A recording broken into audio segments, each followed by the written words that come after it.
নমস্কার, আমি বিবেকানন্দ মণ্ডল, ই consultant, WB NGOs. আজকে পড়বে আবার নতুন একটা আলোচনা, যেটা আপনাদের অনেকেই জানেন যে আমাদের পশ্চিমবাংলার অনেক ক্লাব রয়েছে যারা খেলাধুলা করান, প্রশিক্ষণ দেন। তাদের বিভিন্ন রকম সুযোগ সুবিধা থেকে বঞ্চিত রয়েছে, বা কোনো রকমের অনুদান তারা পায় না, বা কোথায় পাওয়া যায় সেটাও জানে না। তার জন্য কি হয় যে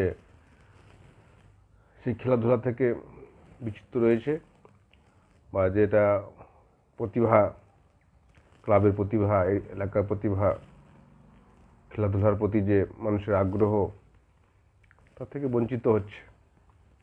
তা আমাদের সমাজে এনজিও, ক্লাব, ট্রাস্ট যারা রয়েছে, তারা প্রত্যেকেরই নানা ধরনের অ্যাক্টিভিটি রয়েছে। তার মধ্যে একটা খেলাধুলা অন্যতম অঙ্গ। আমাদের ভারতবর্ষের দুটো ডিপার্টমেন্ট রয়েছে, যেটা আমাদের অনুদান আমরা পেয়ে থাকি। তো আজকে যেটা মূল আলোচনা, যে আমাদের পশ্চিমবঙ্গ যে ক্লাব রয়েছে, যারা স্পোর্টিং ক্লাব, যারা খেলাধুলার, বিশেষ করে তাদের অ্যাক্টিভিটির জন্য খেলাধুলার উপরে তারা ফোকাস করে, তাদের প্লেগ্রাউন্ড বা প্রশিক্ষণ, ট্রেনিংয়ের পারপাসে অনুদানটা কোথা থেকে পাবে বা কীভাবে আবেদন করতে হবে, এই বিষয়ে আজকে মূল আলোচনা। West Bengal youth and sports ডিপার্টমেন্টের কথাগুলো আজকে জানাবো। এই স্পোর্টস ডিপার্টমেন্ট প্রতি বছরই বিভিন্ন ক্লাবকে গ্রেন্ট দিয়ে থাকে। এরকম প্লেগ্রাউন্ড, মানে যেখানে আপনি খেলাধুলা করেন, সেই খেলাধুলার অনেক ক্লাবে নিজস্ব মাঠ আছে। আমাদের পশ্চিমবাংলায় অনেক ক্লাব রয়েছে যাদের নিজস্ব মাঠ রয়েছে, অথবা ওরা সেই মাঠেই ট্রেনিং করায়। হতে পারে judo, karate, volleyball, hockey, football, cricket প্রশিক্ষণ দিয়ে থাকে। অনেক ক্লাব আছে। তো সেই সমস্ত ক্লাব অনুদানের অভাবে বা ফান্ডের অভাবে করতে পারছে না, বা যে জায়গায় পৌঁছবার কথা, যে জায়গায় প্রশিক্ষণটা আরও ভালো লেভেলে, বা সেখান থেকে ভালো জায়গায় ছাত্রছাত্রীদের প্রবেশ করানো বা প্রতি বছর খেলাধুলায় প্রোগ্রেস করানোর ক্ষেত্রে তারা পিছিয়ে রয়েছে। তো আজকে সেই সমস্ত ক্লাবগুলোই, যারা গ্রামগঞ্জে রয়েছে, আমি বলবো না যে ক্লাবই জানে না। অনেক ক্লাব বিগত ধরুন যে 15 বছরে অনেক ক্লাব ভালো জায়গায় চলে গেছেন, ভালো মাঠ, ভালো প্রশিক্ষণ কেন্দ্র করে ফেলেছেন। কিন্তু গ্রামগঞ্জে আমি এখনও দেখেছি, আমাদের পশ্চিমবাংলায় গ্রামগঞ্জে হয়নি। আমি সেই ক্লাবগুলোর কথাই বলবো, আপনারা ভালো করে জিনিসটা বুঝবেন, অবশ্যই আবেদন করবেন। যদি বুঝতে অসুবিধা হয় অবশ্যই জানাবেন, কিন্তু মাথায় রাখবেন যে সমস্ত জিনিস, ডকুমেন্ট রেডি করতে বলবো বা যদি প্রয়োজন রয়েছে, সেগুলো কিন্তু লাগবে। তো আমি প্রথমে 1 নম্বরে শুরু করব, যে প্লেগ্রাউন্ড। যে সমস্ত ক্লাবের নিজস্ব প্লেগ্রাউন্ড রয়েছে, তারা পশ্চিমবঙ্গ সরকারের পক্ষ থেকে খেলার মাঠ মেরামতের জন্য, খেলার যে মাঠ রয়েছে, হতে পারে সেখানে গ্যালারি, হতে পারে বাউন্ডারি, হতে পারে মেরামতের জন্য, বা প্লেগ্রাউন্ডের ইনফ্রাস্ট্রাকচার ঠিক করার জন্য আপনি অনুদানটা পাবেন। তো এই অনুদানটা পাবেন কীভাবে করে? আপনাকে কিন্তু কেউ এসে বলে যাবে না, বা আপনাকে ক্লাবে এসে কেউ জানিয়ে যাবে না যে অনুদান দিচ্ছি চলুন, কেউ বলবে না। আপনাকে নিজের দায়িত্ব নিয়ে সেগুলো আবেদন করতে হবে। আবেদনটা করতে হবে আপনাকে আমাদের পশ্চিমবাংলায় যে সমস্ত গ্রামগঞ্জে ক্লাব রয়েছে, তারা আবেদনপত্র পাওয়া যায়, সেটা আপনাকে কলকাতা আমাদের ওয়েস্ট বেঙ্গল গভর্নমেন্টের ইউথ অ্যান্ড স্পোর্টস ডিপার্টমেন্ট রয়েছে, যেটা কলকাতার বিবাদীবাগে অফিস রয়েছে ফার্স্ট ফ্লোরে। আপনারা সেখান থেকে ফর্ম তুলতে পারেন, অথবা আপনারা অনলাইনেও ফর্ম পাওয়া যাবে। তবে আপডেট ফর্ম নিতে গেলে আপনাকে অফিস থেকে নিয়ে যাওয়াই ভালো, এবং সমস্ত রুল রেগুলেশনটা ভালো করে টার্ম কন্ডিশনগুলো শুনে নেবেন। যথেষ্ট ওরা সবাই মানে হেল্পফুল যারা রয়েছেন কর্মীরা। আপনাকে যদি আপনি প্লেগ্রাউন্ডের জন্য যদি আপনি মেরামত ইনফ্রাস্ট্রাকচার বা গ্যালারি বা ধরুন যে খেলার মাঠ মেরামতের জন্য যদি আপনি অনুদান চান, তাহলে আপনাকে নর্মাল যেটা প্রসিডিওর রয়েছে, যে আপনাকে ডকুমেন্টের কথা, আপনি যে আবেদন করবেন তার ডকুমেন্টের একটা প্রসিডিওর রয়েছে। যেরকম আপনার রেজিস্ট্রেশন সার্টিফিকেট থাকতে হবে, 2 নম্বর হলো আপনার প্যান কার্ড, 3 নম্বর হলো আপনার যে রেজিস্ট্রেশন রয়েছে তার প্রতি বছর রেনুয়াল করা হচ্ছে কিনা সেটা কিন্তু আপনাকে কপি লাগবে, আপডেট রেনুয়াল রিসিপ্ট কপি লাগবে। 3 বছরের অডিট রিপোর্ট, আপনি যে খেলাধুলা করছেন, যে খরচাটা হচ্ছে বা প্রশিক্ষণ কেন্দ্র রয়েছে তার একটা অডিট রিপোর্ট 3 বছরের লাগবে। 3 বছরের অ্যানুয়াল রিপোর্ট, যেসব কাজ করেছেন তার লিপিবদ্ধ থাকে অ্যানুয়াল রিপোর্টে। মনে করুন আর প্রতি বছর টুর্নামেন্ট করছেন, প্রতি বছর প্রশিক্ষণ দিচ্ছেন বা খেলাধুলা হচ্ছে প্রতি বছরই, সেক্ষেত্রে আপনার একটা অডিট অ্যানুয়াল রিপোর্ট 3 বছরে আপনার দিতে হবে।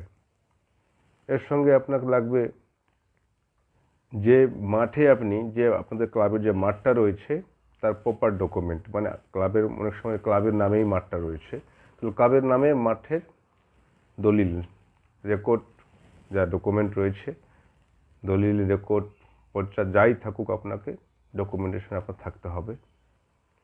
এবার আপনি মাঠে যেভাবে করতে চাইবেন, কি মাঠে আপনি কি করতে চাচ্ছেন, অনেকে গ্যালারি করছে, অনেকে ধরুন যে নেট দিয়ে পুরো মাঠটা ঘিরে দিচ্ছে, তো আপনাকে সেই সব ইনফ্রাস্ট্রাকচারের যে প্ল্যান এস্টিমেটটা আপনাকে ইঞ্জিনিয়ার দিয়ে করতে হবে।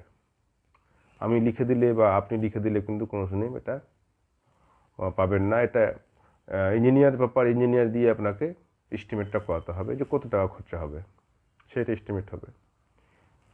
এবারে আপনি মনে করুন যে আপনি এর আগে কোনো দিন খেলা থেকে কোনো অনুদান পেয়েছেন, হতে পারে আপনি ডিস্ট্রিক্টের যুব কল্যাণ থেকে পেয়েছেন বা ইউথ থেকে পেয়েছেন, যেখান থেকেও পেয়েছেন আপনি, সে 5 টাকা পান আর 5 লক্ষ পান আর 5,000ই পান, আপনাকে ইউটিলাইজেশন সার্টিফিকেট দিতে হবে যে আমি আগে এরকম 5,000 পেয়েছিলাম বা 50,000 পেয়েছিলাম, সেটা খরচা করেছি, তার ইউটিলাইজেশন সার্টিফিকেট ইউসি, সেটা অডিট যেখানে অডিট করান তাদের কাছ থেকে তারাই করে দেয়। এটা ইউটিলাইজেশন সার্টিফিকেট আপনাকে জমা করতে হবে, সে আপনি যেদিনই পান সেটা সার্টিফিকেট, আপনি যে প্রপার খরচা করেছেন তার একটা ইউটিলাইজেশন সার্টিফিকেট আপনাকে এই আবেদনের সঙ্গে দিতে হবে। তারপরে আপনার ব্যাংক অ্যাকাউন্ট ক্যান্সেল চেক আপনাকে অ্যাপ্লিকেশন দিতে হবে। এই কটা জিনিস আপনাকে দিলে আপনি আবেদন করতে পারবেন। আবেদন ফর্মটির মধ্যে রয়েছে ক্লাবের নাম রয়েছে, কতটা এরিয়া নিয়ে করবেন, টোটাল ডিটেলস, ক্লাব কত বছরের পুরাতন ক্লাব, টোটাল ডিটেলস মধ্যে রয়েছে। সেটা সেক্রেটারি প্রেসিডেন্ট দুজনে যে কোনো একজন আবেদন করে সেখানে সাইন করতে হবে। এই আবেদনটি আপনাকে সরাসরি এসে কলকাতার বিবাদীবাগে ওয়েস্ট বেঙ্গল গভর্নমেন্টের youth and sports department office রয়েছে ফার্স্ট ফ্লোরে, আপনি এসে নিজের হাতে জমা করতে পারবেন।